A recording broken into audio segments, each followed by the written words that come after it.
오늘 만나보실 모델은 폭스바겐 파사트 GT입니다. 파사트 GT 이름 뒤에 GT가 붙어있어서 왠지 되게 고성능일 것 같고 상위 트림인 것 같은 느낌이 팍 드는데, 아쉽지만 이 파사트 GT의 GT는 해당은 되지 않습니다. 그럼 폭스바겐은 왜 굳이 파사트 뒤에 GT를 붙였을까요? 이 국내 시장에 들어왔던 파사트의 역사를 조금 거슬러 올라가 보면 2005년도에 6세대 파사트가 처음 우리나라에 들어왔거든요. 제 기억에는 그때 당시 파사트가 이 라디에이터 그릴 주변부가 전부 크롬으로 되어 있었고요. 그 당시만 해도 LED가 지금처럼 널리 쓰이지 않을 때인데 불구하고 이 리어램프에 그 원형 LED 리어램프를 박아넣어서 좀 되게 인상적이었던 기억이 나요. 아무튼 그때까지만 해도 파사트가 유럽형과 미국형이 따로 있진 않았거든요. 그러던 나중에 폭스바겐이 가만히 보니까 이거 미국 시장, 중국 시장, 그리고 아시아 시장 소비자들은 가격이 좀 낮으면서도 좀 더 넓은 공간을 가진 파사트를 원하더란 말이죠. 그래서 2012년도에 폭스바겐이 미국형 파사트를 따로 만들어냅니다. 그리고 폭스바겐 코리아가 그 모델을 바로 국내 시장에 들여왔죠. 근데 이 작전이 되게 주요했던 게 이 독일차 프리미엄에다가 싸고 큰 차 우리나라 사람들 되게 좋아하잖아요. 이런 그 성향들이 딱 어울려가지고 우리나라 시장에서 상당히 판매고가 높았었죠. 근데 2015년도에 이른바 디젤 게이트가 빵 터지면서 폭스바겐 코리아가 개점 휴업 상태에 돌입하고 맙니다. 디젤 게이트와 거의 비슷한 시기에 출시됐던 유럽형 8세대 파사트, 이 두 가지 모델 아무것도 우리나라에서 가져다가 팔 수가 없었던 거죠. 참 속이 쓰렸을 것 같아요, 폭스바겐 코리아 입장에서는. 근데 이제 시간이 흘러서 올해 4월 달에 폭스바겐 코리아가 폭스바겐 릴로디드라는 행사를 열면서 5종의 모델을 우리나라에 팔기 시작하겠다, 이렇게 복귀 선언을 했습니다. 이 파사트 GT가 그 복귀 선언의 첫 번째 모델입니다. 그러니까 우리나라에 팔리고 있는 이 파사트 GT의 GT는 원래 팔리고 있던 미국형 파사트와 구분을 짓기 위함이고요. 또 미국형 파사트와 좀 혼동을 피하기 위한 그 GT인 셈이죠. 지금 다른 나라에는 GT 없이 그냥 파사트라는 이름으로 팔리고 있습니다. 영어로 파사트 GT를 치면 미국에 팔리는 북미형 파사트 GT가 나와요. 그쵸? 예. 얘가 나왔을 때 정말 며칠 차이 안 나게 미국에서 파사트 GT라는 모델을 팔았었어요. 그쵸. 그래서 혼동이 더 많이 되기도 했었는데, 네. 아무튼 그건 미국 시장 전용 얘기고요. 네. 세계 시장으로 놓고 보면 그냥 파사트고요. 우리나라에선 파사트 GT고요. 네. 우리나라에서 유럽형 파사트와 미국형 파사트가 한 나라에서 동시에 팔리고 있는 건 전 세계적으로 우리나라가 유일하다고 합니다. 이 폭스바겐 코리아에서 파사트 GT를 우리나라에 출시를 할 때 경쟁 모델로 꼽았던 게 뭐 벤츠 C클래스, BMW 3 시리즈, 아우디 A4 이런 애들이었었는데, 걔네들은 프리미엄 브랜드의 엔트리 모델이란 말이에요. 이 폭스바겐은 분명히 대중 브랜드고요. 프리미엄 모델들과 경쟁을 하겠다, 이렇게 노골적으로 선언을 한 건 뭔가 자신감이 있다는 뜻일 것 같고요. 과연 어떤 무기들을 장착하고 있는지 디자인을 해보면서 알아보도록 하죠. 얼굴부터 한번 살펴볼 텐데요.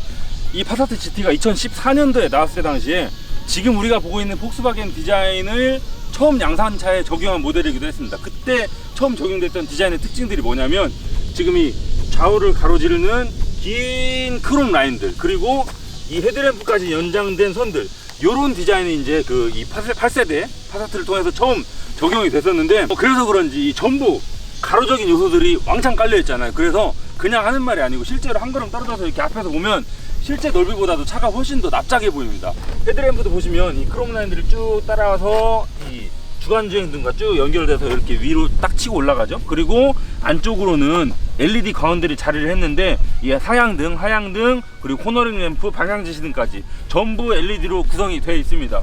이 램프를 밤에 딱 켜시면 불은 다 들어와요. 얘도 지금 눈동자가 두 개인데 얘도 들어오고 다 들어오는데, 이제 제가 상향등을 켜면 이 바깥쪽 게 조금 더 밝아지면서 각도가 위로 올라갑니다. 그래서 제가 어제 밤에 운전을 해보니 이 LED도 사실 회사들에 따라서 밝기가 조금씩 다르거든요. 근데 얘는 정말 밝은 편에 속하더라고요. 그리고 이 안쪽에 달려있는 코너링 램프, 얘도 운전대를 이제 왼쪽으로 막 돌리면 얘가 원래 켜져 있던 게 더 밝아지는데, 상당히 각이 한 요 정도까지 환하게 비춰주기 때문에 시골 같은 데 가시면 정말 좋아요. 그 가로등도 없는 굽이길을 달릴 때는 정말 유용한 장비입니다. 가운데 폭스바겐 엠블럼이 딱하니 박혀 있잖아요. 그리고 얘는 이 평면으로 처리가 되어 있고, 안쪽에 그 어댑티브 크루즈 컨트롤을 위한 레이더까지 적용이 되어 있는데, 폭스바겐이 올해 4월 달에 이 엠블럼을 바꾸겠다고 뉴스를 냈어요. 디젤 게이트로 얼룩진 폭스바겐의 브랜드 이미지도 좀 닦아내고, 또 폭스바겐이 요즘 전기차 시대로 넘어가는데 상당히 적적인 브랜드 중에 하나거든요. 그래서 이런 친환경적인 이미지도 새롭게 담아내겠다, 이런 의지로 엠블럼을 바꾼다고 말을 했는데, 저는 좀 궁금한 게 지금 폭스바겐이 설립된 이래로 V와 W가 이렇게 나란히 상하로 연결되어 있는 요 디자인 한 번도 바꾼 적이 없거든요. 그래서 새롭게 발표될 디자인 과연 어떻게 바뀔지 좀 되게 기대가 돼요. 한번 지켜보도록 합시다. 여기 달려있는 안개등은 할로겐 전구 타입이 쓰였군요. 자, 이번에는 옆으로 한번 가보겠습니다. 저 로고 같은 경우에는 아마 미니가 바꾼 그 수준에서 그렇죠. 폭스바겐도 바꾸지 않을까. 예, 확 바꿀 것 같진 않아요. 네네. 한번 지켜보도록 하죠. 예. 내년에 나온대요. 네. 폭스바겐 아우디 모델들은 제가 리뷰를 할 때마다 말씀을 드리는 건데, 이 면을 접는 실력은 가히 우주 최강입니다. 그래서 이 면과 이 면의 경계가 엄청나게 또렷하게 딱 보이잖아요. 꽉 찝으면 이 철판들이 스트레스를 받아서 불량들이 높아지는데, 자동차 브랜드들이 이 철판을 얼마나 자유자재로 다루는지 잘 보여주는 그런 예인 것 같고, 이렇게 보시면 면이 이렇게 솟아 있어요. 이렇게 그 만두 접을 때 이렇게 딱 조물조물 하는 것처럼 얘가 위로 이렇게 솟아 있거든요. 이렇게 딱 솟으면 경계가 훨씬 더 강력해지겠죠. 그리고 이 면이 꺾을 때도 종이처럼 이렇게 날렵하게 딱 꺾는 게 아니고 이 사이에도 알값이 있거든요. 그 알값이라는 게 그 둥근 정도를 의미하는 거죠? 그렇죠. 네. 이렇게 휠 플랫이라고 한다고 제가 지난번에 설명을 드렸었던 것 같은데, 요 팬더의 볼륨이 볼록 오다가 오목으로 바뀌는 요런 처리. 얘도 이제 찝은 거잖아요. 네. 얘를 그냥 딱 평면으로 깎아내지 않고 이 선을 한번 딱 찝으면서 볼륨이 조금 더 위로 올라갈 수 있다는 그런 설명을 드렸었는데, 얘뿐만 아니고 요즘 나오는 폭스바겐 모델들을 보면 이렇게 딱 찝은 휠 플랫 디자인을 거의 대부분 채용을 하고 있습니다. 자, 그리고 옆으로 조금 와서 보시면 이 창틀이 대부분의 세단뿐만 아니고 대부분의 차들이 이 크롬 창틀 있잖아요. 크롬 몰딩이 쭉 오다가 두께가 쭉쭉쭉쭉 오고 C필러로 오면서 점점점 두꺼워지는 차들이 대부분이에요. 근데 파사트는 보시면 이곳의 두께와 여기 C필러의 두께가 큰 차이가 없습니다. 조금 두꺼워져요. 근데 얘는 이전 세대 파사트들도 그 크롬 창틀의 두께가 변화가 없었기 때문에 이런 거는 파사트만의 특징으로도 꼽을 수가 있겠죠. 캐릭터 라인을 보시면 지금 여기 프론트 팬더부터 뒤로 이렇게 쫙 지나가는 그 캐릭터 라인이 있잖아요. 근데 이 캐릭터 라인의 시작점이 사실 여기가 아닙니다. 여기에도 보시면 미세하게 선이 이렇게 잡혀 있어요. 그러니까 이 헤드램프 위쪽으로 달려있는 두꺼운 크롬 라인, 여기서부터 연장돼서 나온 이 선인데, 뭐 길이 요 정도밖에 안 되는 되게 사소한 선인데, 이 전체적인 차 디자인을 살려내는데, 이 캐릭터 라인의 연속성을 부각시키는데 상당히 중요한 역할을 하고 있다고 저는 보여집니다. 지금 얘는 최상위 트림이기 때문에 포모션 프레스티지 트림이어서 가장 큰 19인치 휠이 들어가 있어요. 근데 보시면 스포크가 총 10개죠. 근데 이 면도 눕혀져 있던 게 바깥쪽으로 오면서 이렇게 펼쳐나오는 이런 상당히 입체적이고 엄청나게 멋있죠. 네, 전체적인 크기를 소나타랑 비교를 해보자면 90mm가, 그러니까 9cm가 얘가 짧고요. 폭도 35mm가 좁습니다. 지붕의 높이는 15mm가 얘가 낮고요. 휠베이스는 19mm가 얘가 좁습니다. 그러니까 소나타보다 어느 한 치수가 얘가 큰 게 없어요. 다 작아요, 소나타보다도. 근데 차는 되게 길어 보이네요. 그러니까요. 저도 그래서 처음에 그랜저랑 비교했다니까요. 근데 알고 보니까 소나타보다도 작더라는 거죠. 대부분의 세단들은 왼쪽 리어램프, 오른쪽 리어램프의 안쪽에 있는 광원에서 어딘가 선을 하나 이어가지고 좌우를 쫙 가르거든요. 그래서 만들어지는 두 개의 면, 위쪽 면과 아래쪽 면의 높이를 달리해서 아래쪽 면에다가 이제 여기다 번호판을 박아놓거나 이렇게 되게 입체적으로 트렁크를 짜요. 근데 파사트는 반면에 여기서부터 여기까지가 그냥 평면이죠.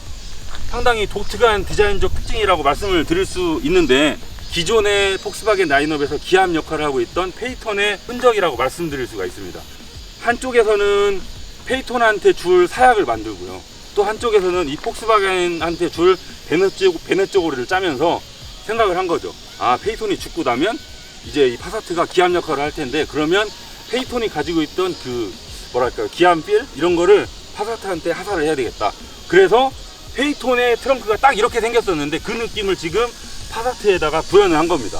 자, 그리고 리어램프를 좀 설명드리고 싶은데, 보시면 엄청나게 많은 가로선들이 들어가 있잖아요. 이거는 앞에서 보여드렸던 그 라디에이터 그릴에 들어간 가로선들과 일맥상통하는 부분이라고 보여지고요. 그보다 더 특징인 게 뭐냐면, 지금 리등을 딱 켜시면 이렇게 테두리에다가 가로선 두 개가 들어가 있어요. 근데 여기에서 브레이크를 밟으면, 브레이크 밟아주세요. 자, 이렇게 가로선이 꺼지고 세로형 디자인으로 바뀌죠. 그래서 기존 자동차의 리어램프 같은 경우에는 원래 켜져 있던 광원이 더 밝아지거나 혹은 꺼져 있던 부분이 켜지거나 이런 식이었단 말이에요. 근데 얘는 가로였던 게 세로로 바뀌니까 디자인적인 면에서 봤을 때 발상의 전환으로 말씀드릴 수 있는 거예요. 기술적으로는 별게 아닌데 뒤에서 이렇게 따라가다가 이렇게 가로선이 세로로 딱 바뀌는 걸 보면 되게 새로운 느낌을 받는 거죠. 뗐다 밟았다. 네. 그러니까 여기 하나, 둘, 셋, 네 개는 노란색 됐다가 빨간색 됐다는 거죠. 자, 그리고 범퍼 하단부를 보시면 여기 되게 큰 밸브경 머플러 팁이 달려 있는데 안쪽으로 보시면 막혀 있습니다. 그리고 실제 배기구는 저쪽에 두 개가 바닥을 향해서 내려와 있습니다. 가짜군요. 네.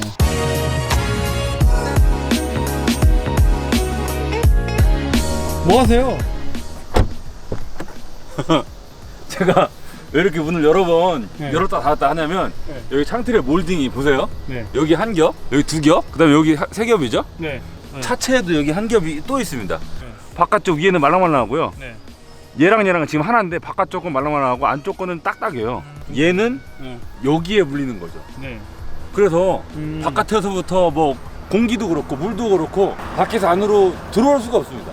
그러니까 제가 그 문을 여러 번 열었다 닫았다 하는 건 네. 창문을 다 올린 상태에서 에어컨을 내기 순환 모드로 놓은 다음에 네. 이렇게 쾅 닫으면 이렇게 밀폐가 잘 되는 차들일수록 귀가 먹먹하거든요. 예, 예. 그래서 그걸 시험해 본 거예요. 아, 먹먹하던가요? 네. 자, 이 밀폐감은 제가 방금 말씀을 드렸고 이번에는 파사트 GT의 실내를 살펴보도록 하겠습니다. 딱 타보면 얘는 일단 여기도 말랑말랑하죠. 여기도 말랑말랑하죠. 그리고 이제 여기서부터는 딱딱하긴 한데 네. 여기 도어 트림도 말랑말랑하고 뒷문도 말랑말랑하거든요. 네. 그래서 일단 소재 자체부터 네. 파사트 TSI보다는 네. 훨씬 더 비싼 소재를 썼다는 게 확 느껴지죠. 네. 대시보드가 상당히 낮게 잘 깔려 있고요. 네. 앞에 그 라디에이터 그릴도 가로선을 상당히 강조했다고 말씀을 드렸었는데 실내에서도 네. 지금 이렇게 여기서부터 여기까지 쭉 가로선을 박아 넣었잖아요. 그래서 상당히 되게 넓어 쾌적하고 보이네요. 넓어 보이죠. 네. 송풍구의 넓이가 요 정도입니다. 지금 여기는 막혀 있는 부분이고 네네. 여기가 뚫려 있는 부분인데 상당히 넓죠. 이 정도면 이 좁은 구멍에서 센 바람을 쏴주는 것보다는 넓은 구멍에서 약한 바람을 쏴주는 게 사람이 받아들이기에는 훨씬 네. 더 스트레스가 덜 하거든요. 쾌적하고 네. 유리한 구성인 것 같아요. 네. 액티브 인포 디스플레이 아우디랑 비슷해요. 그래픽도 거의 똑같고 뭐 큰 차이가 없습니다. 뭐 해상도도 상당히 좋아요. 뷰 보기는 이 가운데 있죠. 원 예. 여기 지금 속도계, 기어 단수 나와 있는 이 부분에 어떤 정보를 보여줄지를 하는 거거든요. 내비가 나오게 할 수도 있고요. 나침반이 나오네요. 내비까지 표현되는군요. 네, 운전자 보조 시스템은 어댑티브 크루즈 컨트롤이나 오일 온도도 나오고요. 애드블루까지는 몇 킬로 남았나? 근데 한 가지 아쉬운 건 여기 네. 주행 모드가 여기 있잖아요. 지금 얘를 바꾸면 이 모드에 따라서 계기판이 변화되는 게 전혀 없어요. 스포츠 모드에서 빨간색으로 바뀐다든지 네. 그런 게 아예 없군요. 네, LCD 모니터잖아요. 색깔만 바꾸면 되는 걸 그걸 왜 안 써먹었는지 글쎄요. LCD 모니터의 장점을 죽였다는 거 그건 좀 이해가 안 돼요. 네. 그리고 지금 HUD가 들어가 있잖아요. HUD가 시동을 끄니까 안으로 수납이 되고 있죠. 네네. 티구안이랑 조작 방식은 똑같습니다. 음. 이걸 누르면 나오고 네. 돌려서 오르락 내리락. 폭스바겐 전 모델을 통틀어서 HUD가 이 파사트 GT에 처음 적용된다고 합니다. 그렇군요. 예. 물론 이렇게 앞유리에 투과해주는 방식을 썼겠지만 그러려면 이제 유리 사이에 필름을 넣어야 되거든요. 그렇죠. 반사 필름을. 네. 그러면 유리값이 올라가고 그 유리값이 차값에서 상당히 생각보다 많은 부분을 차지해요. 그래서 현대차 같은 경우에도 위급 모델보다는 이제 코나나 이렇게 좀 저렴한 모델들의 이런 방식을 쓰죠. 컴바이너 그렇죠. 타입을. 네. 시승차 중에도 이게 없는 차 있는 차 이제 바꿔가면서 사다 보면 있는 차 타다가 없는 차 타면 되게 아쉬운 게 저는 개인적으로 HUD를 꼽거든요. 그래서 이것만 해도 저는 달려있는 게 상당히 땡큐입니다. 네. 근데 저는 한 가지 우려가 되는 게 네. 만약에 교통사고가 났을 때 저런 부분의 어떤 부품들이 사람 쪽으로 날아올 수 있거든요. 그런 부분에 대한 대비가 됐는지는 좀 궁금합니다. 예, 설계를 할 때에 왜 보통 이런 부품들을 날카롭게 하지 않는 이유가 여기도 보면은 날카로워 보이지만 결국에는 이렇게 그 아까 말씀하신 알값이라는 걸 적용을 해서 둥글게 만들잖아요. 르노 삼성 자동차의 엠블럼도 끝에다가 알값을 주느냐 마느냐에 대해서 되게 디자이너와 많은 커뮤니케이션이 오갔다고 해요. 왜냐하면 그래요? 사고가 났을 때 그게 날아와서 유리창을 뚫고 안으로 들어올 수 있기 때문에 그렇죠. 상당히 위험했다고 하는데 이런 부분도 지금 보면은 만져보면은 되게 날카롭거든요. 그리고 이게 만약에 깨졌을 시에는 네. 어떻게 파편이 날아올지 모르잖아요. 네, 그렇죠. 여기 에어백이 만약 터지면 요만큼을 가려주니까 또 다른 격벽의 역할을 해줄 수도 있겠네요. 예, 네. 그렇겠네요. 사실 지금 이 파사트급에서 아날로그 시계가 빠졌어도 이상하진 않아요.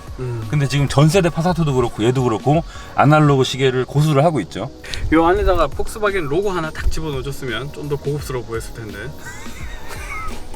폭스바겐 모델들은 항상 탈 때마다 느껴지는 게 이 스티어링 힘 림 두께가 상당히 가늘어요.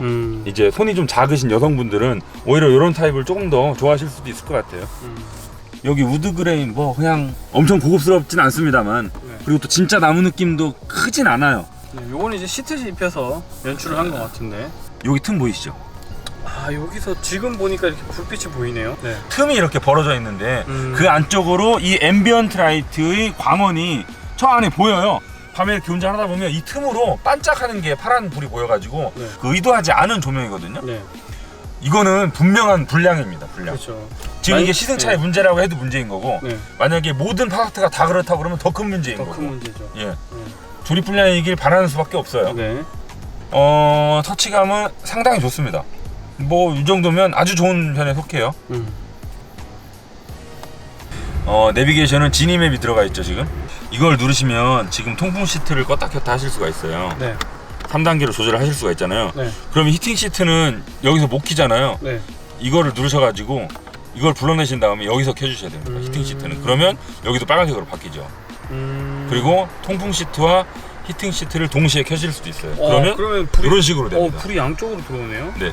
하나만 됐을 때는 빨간색, 네. 또 하나만 됐을 때는 파란색이었다가 이걸 동시에 켜시면 양쪽으로 이렇게 들어옵니다. 이게 좀 특이하죠? 네. 내비로 가 있을 때는 만약에 내비 메뉴에서 내가 지금 네. 히팅 시트를 켜고 싶잖아요. 네. 못 켜요.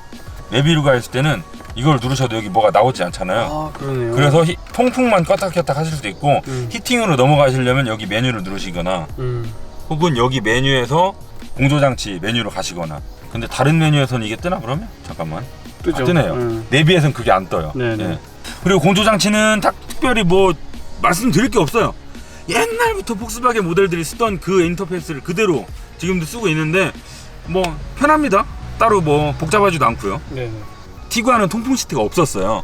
그래서 엉따 버튼을 누르면 스티어링 휠 열선까지 동시에 들어왔었거든요. 사실 엉덩이를 뜨겁게 하고 싶을 정도로 추운 날에는 스티어링 휠까지 동시에 데우고 싶은 경우가 많으니까 버튼 한 번으로 같이 켜졌었는데 얘는 그렇게 연동되진 않습니다.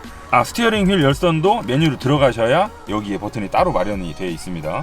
파사트에는 전 트림의 기본으로 그러니까 운전석, 동승석, 뒷좌석 이렇게 세 구역의 온도를 따로따로 조절하실 수 있는 시스템이 공통으로 적용이 되어 있죠. 근데 지금 이 앞쪽에도 USB가 없는 거는 네. 북미형 파사트와 똑같네요. 티구안만 해도 여기 USB 포트 2개에다가 네. 12V 단자 이렇게 3개가 있었거든요. 그렇죠. 근데 얘는 USB가 여기 하나도 없고 USB는 여기 숨어 있어요. 아, 여기 하나. 그나마 하나가 있구나. 네. 그리고 12V 단자는 여기 하나 있으니까. 12V 단자는 그러면 여기 하나, 2열 시트에 또 하나. 그렇죠. 세 그렇게 세 개네요. 개가 있는 거죠. 네, USB는 하나고. 요즘은 12V 단자보다 USB 단자의 활용성이 훨씬 더 높은 시대이기 때문에 그렇죠. 조금 바꿔줬으면 좋겠어요. 차라리 이거 뭐 하나 빼고 USB로. 오버헤드 콘솔이라고 부르잖아요, 이 부분을. 네. 오버헤드 콘솔의 조명이 상당히 아름답게 들어옵니다. 지금 대낮이어서 아마 보이진 않을 텐데 이걸 누르시면 보이나요? 가느다란 선이 막 들어가 있어서 빛을 켜면 빛이 이렇게 광원이 빵 때려주는 게 아니고 은은하게 요만큼 면적이 네. 들어오기 때문에 무슨 비행기 천장에 달려있는 조명 같기도 하고 상당히 독특하죠. 그리고 얘를 켜면 그 가로선을 따라서 빛이 이렇게 들어오니까 네. 뭔가 별건 아니지만 조금 더 신경 쓰는 듯한 그런 느낌이 잘 연출되죠. 썬루프를 여시면 제가 그동안 경험했던 대부분의 차들은 얘가 같이 당겨 올라가거든요. 네. 근데 얘는 이 유리 따로 차양막 따로예요. 유리는 열려져 있고 네. 그걸 운전자가 까먹었다면 네. 시동을 끄고 내리잖아요. 네. 그럼 창문 열고 내리는 거랑 마찬가지네요. 네. 만약 그 상태에서 비라도 오면 이거 다 젖는 거예요. 그냥 그렇죠. 실내 다 빗물로 빠는 겁니다. 네. 제가 뭐 현대차가 좋아서 지금 현대차를 예를 드는 게 아니고 예. 현대차에서만 경험을 해봐서 말씀드리는 건데 네. 무선 충전 패드에 이렇게 휴대전화를 올려놨거나 혹은 썬루프가 열려있거나 이 상태에서 시동을 끄면 이 계기판에 경고음과 함께 지금 뭐 썬루프가 열려있습니다 이렇게 네. 알려주거든요. 네네. 근데 얘는 지금 이 상태에서 유리 열려있고 얘가 닫혀진 상태에서 제가 시동을 끄면 안 알려줘요. 그냥 그게 다예요. 그렇구나. 그래서 요거는 좀 의외예요. 네. 왜 이 유리와 이 차양막을 연동시키지 않았는지 그렇죠. 그건 좀 의외고 이 정도 했으면 된 것 같고 이번에 2열을 한번 알아볼까요? 네. 네. 네, 이번에는 2열로 와봤는데요. 지금 일단 공간을 알아봐야 되겠죠. 1열 시트를 제 몸에 맞춰 놨어요. 네. 키가 173이고 조금 당겨 앉는 취향인데 1열 시트를 제 몸에 맞춰 놓고 2열에 앉았을 때 무릎 공간은 주먹 3개 들어가고 남습니다. 되게 넓네요. 네, 확실히 휠베이스가 길어진 게 크네요. 그쵸. 네. 뒷자리를 위한 온도 조절 스위치도 따로 마련이 되어 있고요. 이거는 트림 상관없이 다 기본으로 적용이 됩니다. 네. 그리고 아래쪽에는 12V 단자가 하나 들어가 있는데 이거 대신 차라리 USB를 넣어주거나 아니면 2개 다 넣어주거나 네. 그런 방법이 더 좋겠죠. 그리고 근데 생각을 해보면 이 차가 나올 때가 2014년이잖아요. 네네. 그때는 사실 USB에 좀 인색할 때입니다. 생각을 해보면. 그 뒤로 급격히 늘어나긴 했죠. 그죠. 예. 지금 여기 터널이 네. 제 주먹이 이만큼이니까 한 요 정도 두께. 좀 그런가요? 네. 이렇게 할게요. 요 정도 높이로 터널이 이렇게 솟아나와 있는데 네. 지금 얘는 포모션이어서 드라이브 샤프트가 앞에서 뒤로 이렇게 지나가야 되잖아요. 네. 그거를 위한 공간인데 포모션이 빠져있는 모델들도 이 턱의 높이는 똑같이 적용이 되겠죠. 그렇죠. 네. 아무튼 이런 거는 공간 활용성이 되게 중요한 패밀리 세단 입장에서 봤을 때는 네. 분명한 단점입니다. 이런 네네네. 거. 네. 포모션이 있으니까 네. 뭐 이해해줄 수는 있고요. 포모션 프레스티지 트림에서 나파 가죽이 들어가 있어서 네. 만져보시면 상당히 촉촉합니다. 부드러워요. 그 티구안의 실내 시트보다 훨씬 그 촉감이 좋은 것 같아요. 네. 아 맞네요. 네. 그리고 앞쪽 시트는 천공이 들어가 있고요. 통풍이 네. 되니까. 네. 네, 열선만 지원을 하니까 천공이 안 들어가 있죠. 네. 가 나서만인데 네. 이 기능을 떠나서 디자인조차도 정말 딱 봐도 폭스바겐스럽습니다. 네. 뭐 과거 폭스바겐 모델들에서도 여러 차례 봤던 그런 패턴이고요.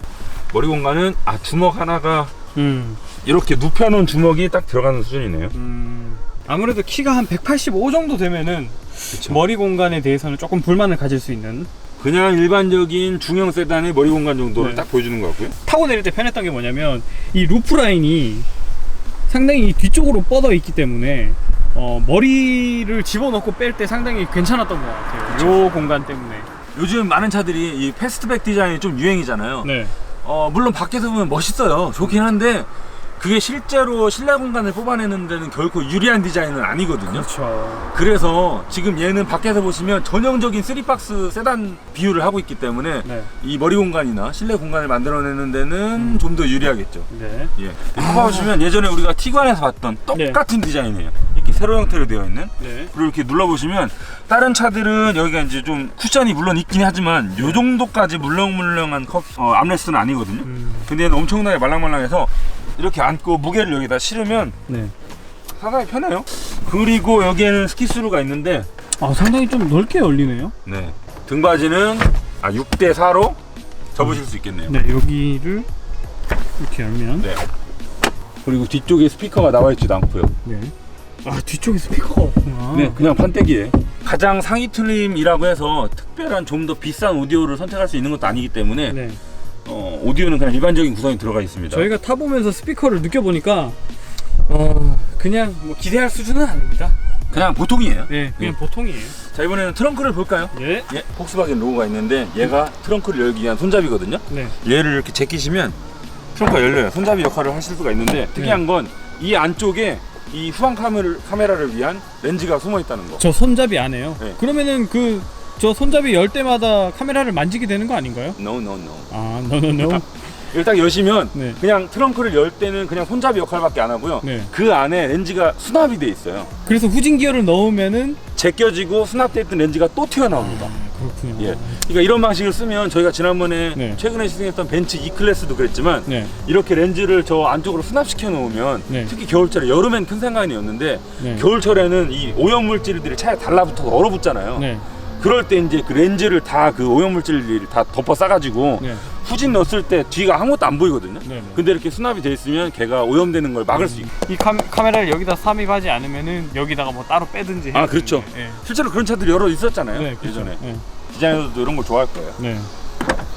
저희가 예전에 살펴봤던 파사트 TSI 네. 가솔린 모델이랑 보면 아마 이런 거 없었어요.